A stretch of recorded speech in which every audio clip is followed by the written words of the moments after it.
전용기 의원께 여쭐게요. 예. 여야 모두 국정조사가 필요하다 이런 입장이네요. 실제로 필요하다고 저도 생각합니다. 예. 기본적으로 뭐 대장동에 대한 항소 포기한 것을 조사해야 된다라고 하는 국민의힘의 측의 의견도 일정 부분 동의하는 바인 게요.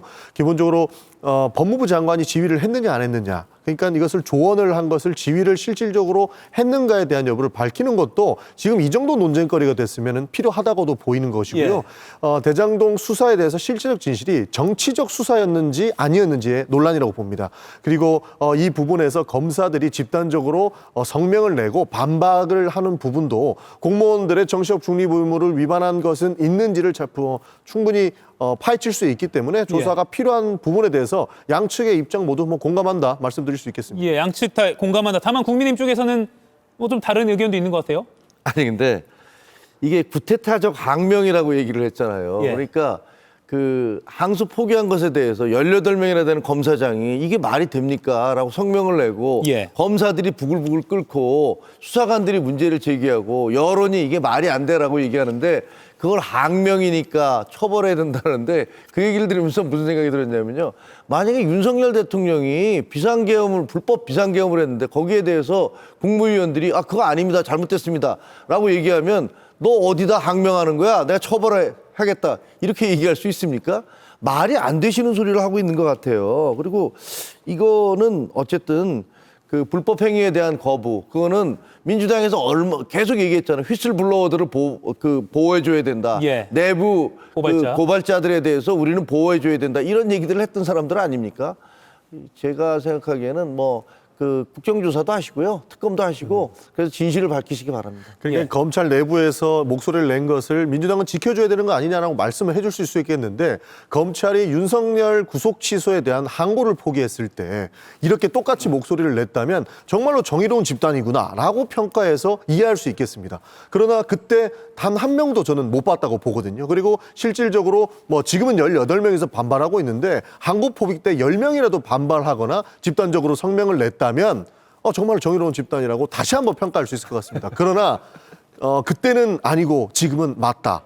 이재명 대통령을 잡기 위해서 얼마나 많은 노력을 했습니까? 지금 대장동 수사도 3년 이상씩 끌었잖아요. 그리고 나서 본인들이 최종적으로 목표했던 이재명 대통령을 엮어놓지 못하니까 약간 저는 불리하다고 판단한 것 같습니다. 그래서 정치적인 선택이었다고 보는 것이고 불법 비상계엄하고 지금의 항명과 논의할 바는 아니다라는 말씀까지 드리겠습니다. 예. 정의로운 집단 얘기는 할 것도 없고요. 뭐 그렇게 보는 사람들 별로 많지도 않으니까. 이게 지금 문제가 된 게 왜 그렇습니까? 법무부 장관이 여기다 부당한 압력을 행사한 거 아니냐. 그리고 대검 지금 당장 수사팀에서는 이거 항소하겠습니다. 그래서 1차 사인까지 받았던 거 아닙니까? 근데 그걸 다시 뒤집었던 거 아니에요?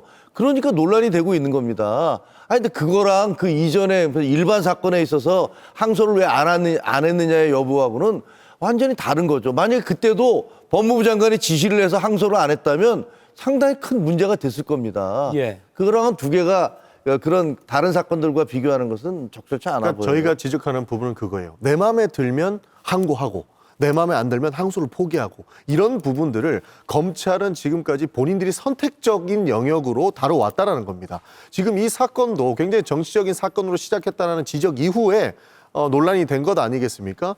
예를 들어서 일반적으로 비교하는 게 아니라 윤석열 항고 때나 김건희 수사를 안 했을 때 지적을 했다면 지금 이 건도 타당하다고 볼 수 있겠으나 그때는 이런 방법 하지 않던 사람들이 이제 와가지고 이런 논란을 만든 것 자체가 잘못됐고 법무부 장관이 하는 얘기는 예를 들어서 뭐 항고를 포기해야 됩니다라고 이야기를 했다면 이것은 일반적인 지휘권으로 볼 수 있겠죠. 그러나 법무부 장관은 신중히 검토해야 된답니다라고 하는 아주 일반론적인 이야기를 했는데 그것을 가지고 법무부 장관이 불법 행위를 했다. 그리고 마지막에 이재명 대통령을 탄핵해야 된다라고 보기에는 상당히 선을 많이 넘었다라고 봅니다. 그러면 그 윤석열 전 대통령이 그 최상병 관련해서 그 경로를 했다는 걸 가지고서 민주당 그거 얼마나 문제를 삼았습니까? 제가 보기에는 대통령이 의견을 표시할 수도 있어요. 그거 좀 안 되는 거 아닙니까? 라고 얘기할 수도 있는 건데 그것을 경로를 했다는 그런 것들 때문에 이거 굉장히 문제가 되고 있었잖아요. 아니 그러면 법무부 장관이 신중하게 검토하라고 지시했다는 것과 그 경로했다는 게 뭐가 다릅니까? 예를 들면 이렇게 법무부 장관이 그렇게 지시를 안 했으면은 지금 노만석 검찰총장 대행 얘기하지 않습니까? 위하고 법무부와 용산의 눈치를 보고 내가 굉장히 힘들었다 나도 이렇게 얘기를 해요. 그리고 외압을 안 받았습니까? 그러니까 그 얘기에 대해서 아무 얘기도 안 합니다. 그리고 지금 서울지검장 정진우 서울검사장은 아니, 나는 올렸는데 위에서 하지 말라고 해서 했다라고 얘기합니다. 그럼 이게 누구의 지시에 의한 겁니까? 만약에 이게 그냥 위에 상부의 지시가 아니라 검사들에 의해서 그냥 이루어졌다면 검사들 그냥 비판받고 끝날 거예요. 이가혁 라이브를 시청해 주셔서 고맙습니다. 이가혁 라이브는 평일 오후 5시 TV와 유튜브로 실시간으로도 함께 하실 수 있습니다.